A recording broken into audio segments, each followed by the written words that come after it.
प्रिय विद्यार्थी भैया बहनों, आज मैं आपके सामने पवन दूतिका शीर्षक का व्याख्या भाग 6 लेकर उपस्थित हूँ। इसके पहले की व्याख्याओं को आप लोगों ने देखा होगा, उसको समझा भी होगा, आत्मसात भी किया होगा, ऐसी आपसे आशा है। चलिए आगे देखते हैं। जो प्यारे मंज उपवन या वाटिका में खड़े हों, छिद्रों में जा क्वणित करना वेणु सा कीचकों को, यों होवेगी सुरति उनको सर्व गोपांगना की, जो है वंशी श्रवण रुचि से दीर्घ उत्कंठ होती। तो राधिका, पवन को किस प्रकार से तुम मेरी बातों को उनके सामने प्रस्तुत करना, क्योंकि तुम बोल तो सकती नहीं, तो किस प्रकार से अपनी चतुराई, अपने उपायों से श्री कृष्ण के सामने मेरी बातों को प्रस्तुत करना है। तो कह रहे हैं कि जो प्यारे मंज उपवन या वाटिका में खड़े हैं, जो प्यारे अर्थात श्री कृष्ण, प्यारे श्री कृष्ण अगर कहीं मंज उपवन, किसी सुंदर उपवन, मंज मतलब सुंदर, किसी सुंदर उपवन या वाटिका या किसी वाटिका में खड़े हों, तो छिद्रों में जा क्वणित करना। क्वणित मतलब क्या होता है? बजाना, क्वणित आवाज उत्पन्न करना। वेणु सा कीचकों को, कीचक मतलब क्या? बांस।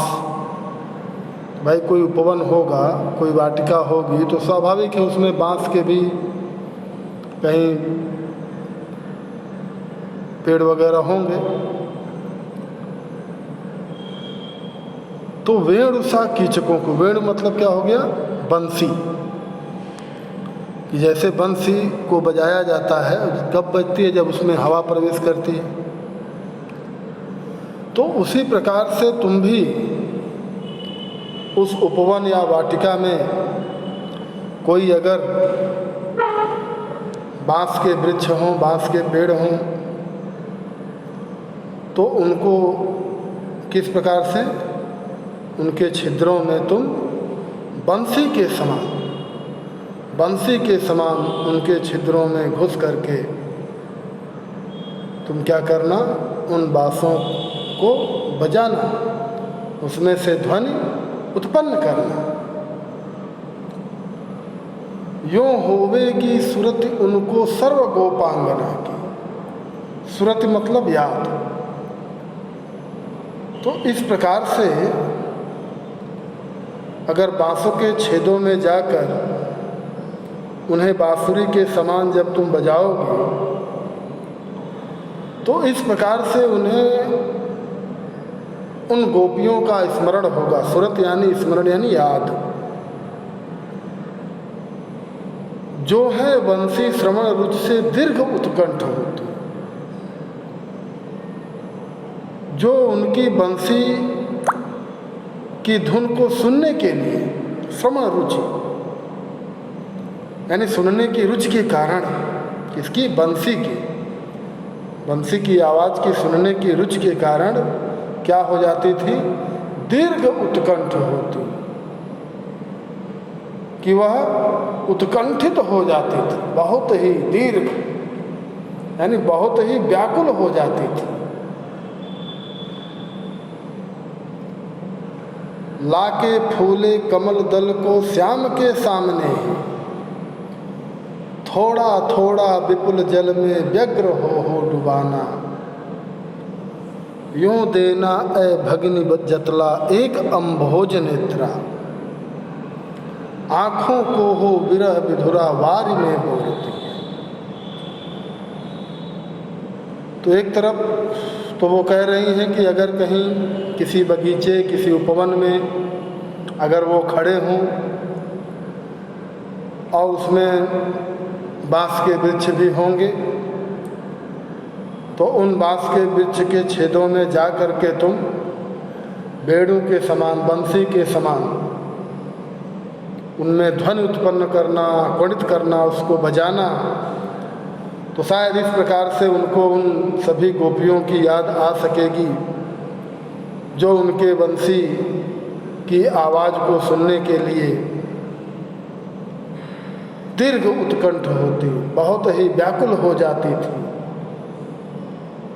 तो अगर इतने से भी अगर काम न चले तब क्या करना है? लाके फूले कमल दल को श्याम के सामने, तो फिर क्या करना? किसी फूले कमल दल को, कमल के पुष्प को, किस प्रकार के पुष्प को? फूले हुए, खिले हुए कमल के पुष्प को श्याम के सामने ही, श्याम के सामने ला करके थोड़ा थोड़ा विपुल जल में व्यग्र हो डुबाना। तो कहीं अगर खूब ढेर सारा जल हो, विपुल जल, ऐसा स्वाभाविक है, राजा हैं तो महल में ऐसा नहीं है, तालाब वगैरह भी होगा, तो कहीं अगर खूब ढेर सारा जल हो तो उस जल में तुम क्या करना? व्यग्र हो डुबाना,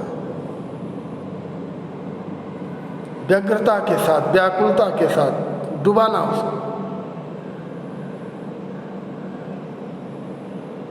डुबाना, निकालना, फिर डुबाना, फिर निकालना।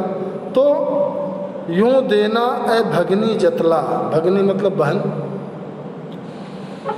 इस प्रकार हे बहन उन्हें जतला देना, मतलब उन्हें बतला देना कि एक अम्भोज नेत्रा, अम्भोज नेत्रा मतलब कमल के समान नेत्रों वाली, कि इसी प्रकार कमल के समान नेत्रों वाली राधिका वह क्या करती हैं? आँखों को हो विरह विधुरा वारी में बोरती है, कि आपके विरह में विधुरा यानी दुखी होकर वह अपनी आँखों को क्या है? बार बार जल में डुबोती हैं, यानी उनकी आँखों से निरंतर आंसू बहते रहते हैं और बार बार वह अपने कमल के समान नेत्रों को निरंतर आंसू बहते रहने के कारण बार बार जल में इसी प्रकार वह डुबोती हैं, फिर निकालती हैं, फिर डुबोती हैं, फिर निकालती हैं। धीरे लाना वहन करके नीप का पुष्प कोई, औ प्यारे के चपल दृग के सामने डाल देना, ऐसे देना प्रकट दिखला नित्य आशंकिता हो, कैसे होती विरह बस में मैं नित्य रोमांचिता। तो अगर इतने से भी काम न चले, पुष्प, कमल के पुष्प को जो है जल में डुबोने से निकालने से भी अगर काम न चले, न अगर बात पहुँचे, तो आगे क्या करना? तो धीरे लाना वहन करके नीप का पुष्प कोई, नीप यानी कदम, तो धीरे से वहन करके, उठा करके, धारण करके कोई कदम का पुष्प तुम लाना और क्या करना? और प्यारे के चपल दृग के सामने डाल देना। भाई खड़ी बोली है, समझने में कोई बहुत परेशानी नहीं है, बस थोड़ा प्रसंगों को, बातों को आप अगर समझें तो इसकी व्याख्या में कोई बहुत दिक्कत नहीं है। तो कदम का कोई पुष्प ला करके क्या करना? प्यारे के चपल दृग, चपल दृग मतलब चंचल नेत्र, कि चंचल नेत्रों के सामने ला करके डाल देना। ऐसे देना प्रकट दिखला, इस प्रकार प्रकट करके, जैसे नहीं होता प्रयोग करके दिखला देना, प्रकट रूप में दिखला देना, कि नित्य आशंकिता हो, कि इसी प्रकार नित्य आशंकित होकर, आशंकित यानी थोड़ा सा डर ही कह लें इसको, कि आपके विरह में ठीक इसी प्रकार से, हाँ नीचे लिखा हुआ है, इसी प्रकार से नित्य आशंकित होकर कैसे होती विरह बस में मैं नित्य रोमांचिता, कि विरह के बस में होकर के मैं नित्य रोमांचित। रोमांचित क्यों? कि आपसे मिलने की जो आशा है, तो उस पुनर्मिलन की कल्पना में, उस पुनर्मिलन की कल्पना के कारण मैं क्या होती हूँ, कदम्ब के पुष्प के समान मैं नित्य रोमांचित होती रहती हूँ, कि आपके विरह के वशीभूत होकर मैं हमेशा आशंकित रहती हूँ और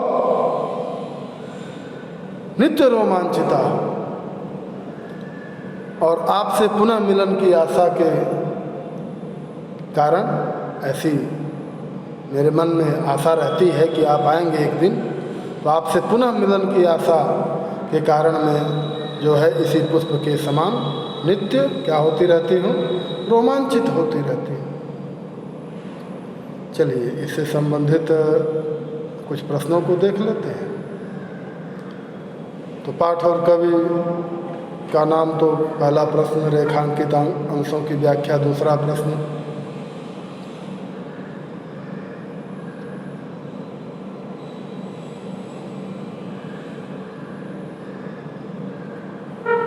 पुष्प के माध्यम से, नहीं ये छोड़ो,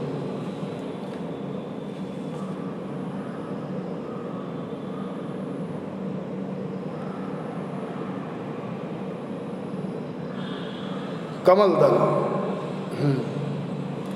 वही बात हुई। नहीं, ऊपर वाली पंक्ति से एक प्रश्न आप देख लीजिए, ऊपर वाली जो चारों पंक्तियां हैं, कौन जो है वह श्री कृष्ण की बंसी की आवाज़ को सुनने के लिए व्याकुल हो जाती थी। एक प्रश्न यह हो गया।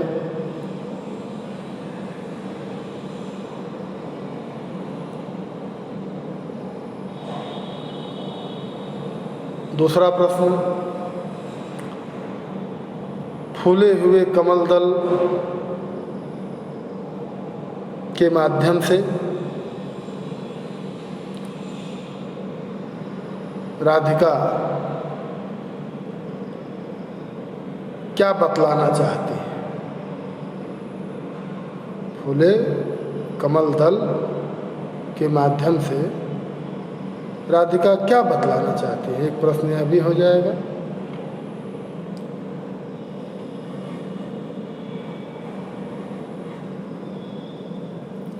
तीसरा प्रश्न, श्री कृष्ण के चंचल नेत्रों के सामने राधिका क्या डालने के लिए कह रही है? तो ये कुछ प्रश्न हैं, आप इनके उत्तर लिखेंगे और कुछ अपने मन से भी आप प्रश्नों को बना करके उसका उत्तर लिखें, तो यह और भी अच्छा रहेगा, जिससे आपके ज्ञान में और भी बढ़ोतरी होगी।